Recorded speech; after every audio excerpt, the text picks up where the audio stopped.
Number 4, France. Laissez passer. Qu'est-ce que c'est? C'est ton bam-bam. France.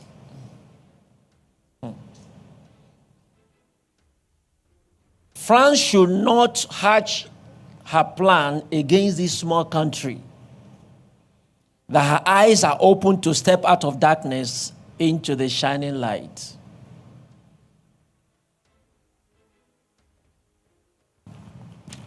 God chose to allow me to put most of this way so that you may not understand until it happens. The one that has to come direct will be direct. But the one that has to come to confuse you until it happens will confuse you. That is it. France should not hatch her plan against this small country, that her eyes are open to step out of darkness into the shining light. Before France decides to hatch this plan, she should remember that the consequences might be too great for her to bear, because this small country is already drawing sympathy of others who are ready to back her up.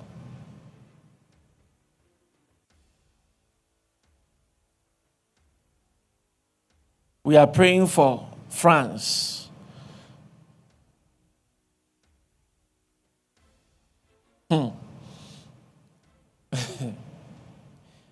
We are praying for France and this African country for peace to reign.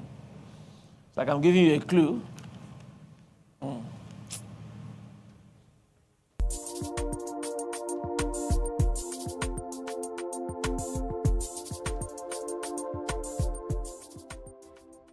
On April the 22nd, 2025, Burkina Faso's military junta announced it had thwarted a major plot to overthrow Traoré, allegedly orchestrated from neighbouring Ivory Coast, a nation long accused by Traoré of harbouring his enemies.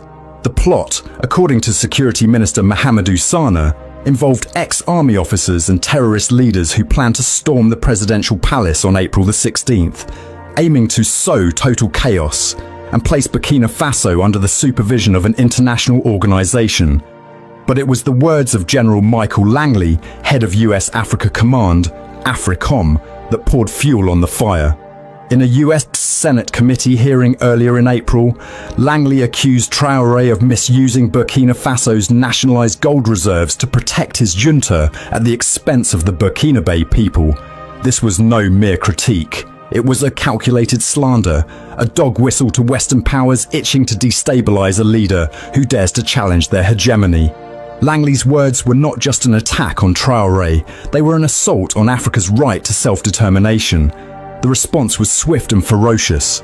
On April the 30th, Ouagadougou's Place de la Révolution became a sea of defiance. Protesters waved Burkina Faso's green, red and yellow flag alongside Russia's, a nod to the junta's pivot away from France and toward new alliances. Banners bore General Langley's image, defaced with the word slave scrawled in red, a stinging rebuke of his perceived servitude to imperialist agendas. Supporters of Burkina Faso's military leader have called for a mass rally in support of the junta after the government said it had foiled an attempted coup and accused America and France of influencing the country's politics.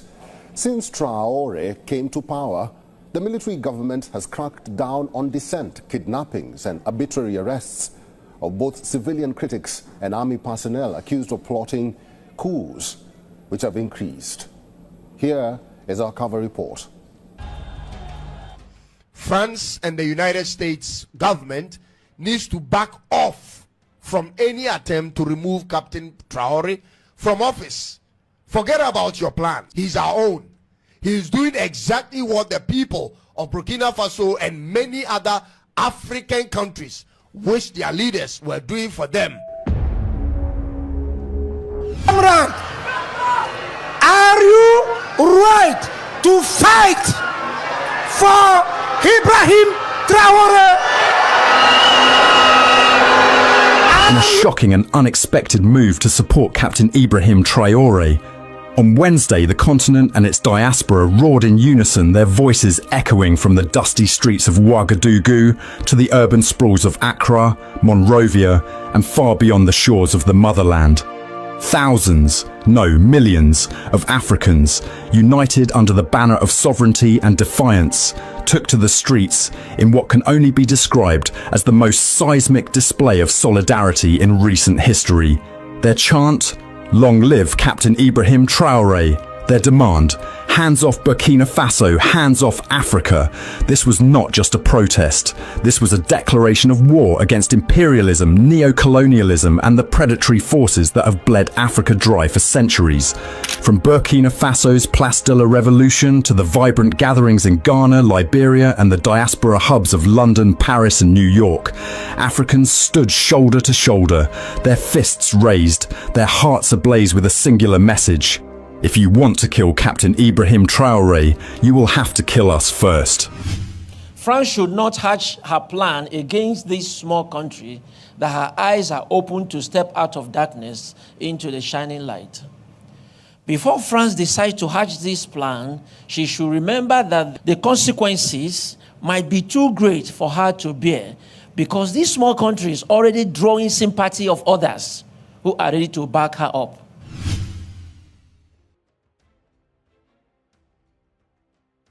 Our next story is about Emmanuel Macron. The French president faces trouble from all sides. The war in Ukraine has hammered Europe. Macron's dreams of leading the continent lie in tatters. His grip on domestic power has weakened because of the poorly thought out election that he conducted last year. And farmers are protesting all over France. Everywhere you look, there's chaos. You would think it couldn't get any worse. But somehow, Macron has managed to create even more trouble for himself.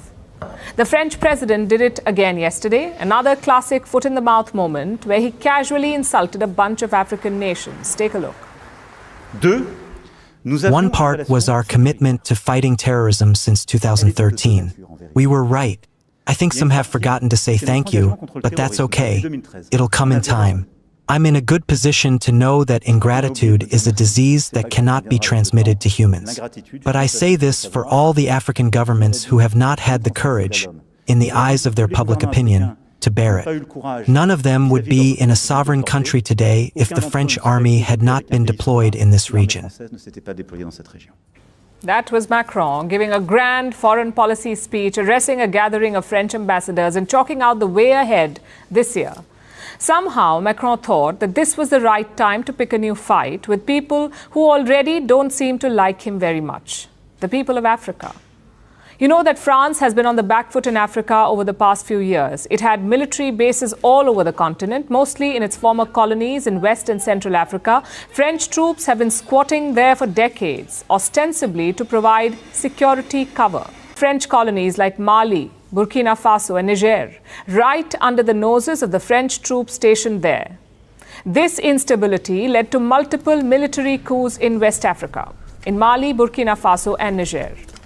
And the military juntas promptly decided to switch partners. They kicked France out and chose to work with Russia instead. They believed that the Russians would be more effective against the terrorists. The decision had a knock-on effect. Anti-France sentiment started spreading to other countries hosting French troops like Chad, Senegal, and most recently the Ivory Coast. This is a massive failure for France, a moment of shame. But Macron does not see it that way. He says Paris is not on the back foot. Instead, he blames the African nations. Macron called them, and I'm quoting, ungrateful. And then he said, and let me quote again, none of them would be in a sovereign country today if the French army had not been deployed in this region.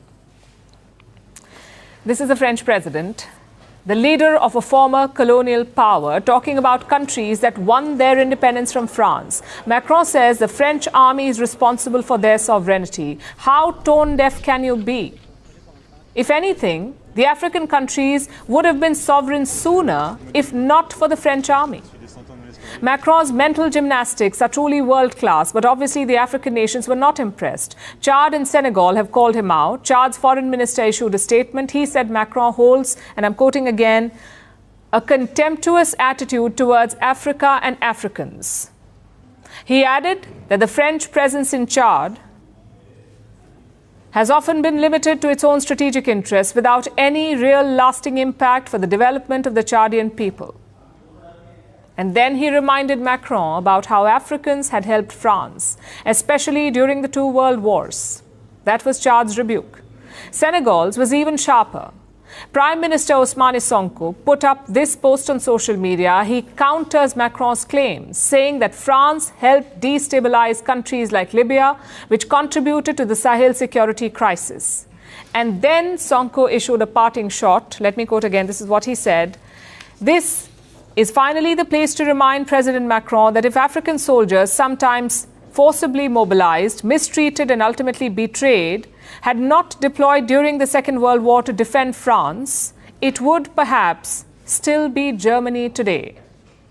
For a very long time, the French colonies in Africa, 14 of them, in fact, till date, don't have their own Ministry of Finance.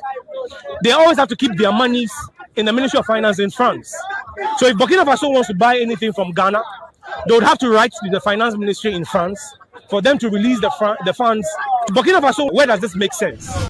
Of all the resources Burkina Faso have, they've not been able to build even more than 5,000 kilometers of road. Today, as we are speaking, when our politicians go around building first coach, second coach roads, he is building asphalted overland roads. How many years? And today, the person that is building roads, the person that is giving hope to the people, we have some people coming from nowhere to tell them that, you know what, we are ready to give you life. In fact, if they want to give life, they should go to Congo, they should go to South Sudan, they should go there, and the mess they caused there, they should go and put it together and take it back to their country. Enough is enough. We are ready to rise up and say enough is enough. Because now, they can never keep us in the fear or the shackles of imperialism. No way. We are ready to detach ourselves and say enough is enough. It's a black African star that has risen. And it is important for all Africans to unite and protect that star. Like in Nkrumah, they tried to overthrow Nkrumah. They did a lot of things against Sankara and Co. We should not allow that to happen to Traore. Irrespective of our political differences and geological locations, all blacks must work. All blacks must stand up and speak for Traore. And this is the time that African youth need to read through the lines and see and realize the truth. The same way they did to Nkrumah, they use the same people. And this is a warning that goes to all African leaders, that they sit back and allow themselves to be used by the imperialists. Anytime there has been any elimination of any African good leader, they use black people. Great. The Ghanaian youths who have been following the story of Burkina Faso online have decided that this day be an international black gathering day in solidarity of Ibrahim Traore, the president of Burkina Faso. We're here because we know you're doing the right thing. We're here because we know you are not bowing to any foreign influence. We're here because we know you are fighting for the rights of blacks in general, especially the Burkinabes. Every youth you see here wishes that his leader or her leader have the footsteps of yours. Use our own people like against us. Just as they are doing right now. In Ivory Coast. For now, we are sending a strong warning to the Ivory Coast leader, the president of Ivory Coast. If you are a brother and you sit down with our enemy, you become our enemy. Simple. Our brother again. Warning to them.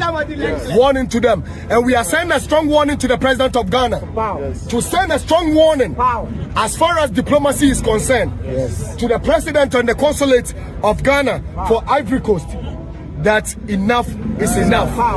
We are never going to sit down and allow this to happen again. If we believe in African unification, if we celebrate September, which is our independence, that Nkrumah actually linked it to the total liberation of Africa, we are saying today that as he is a president, he should respect that quote of Nkrumah and also believe in the vision of Nkrumah by sending a message to the Ivorian president that, my brother, you are stepping on the toes of the lion.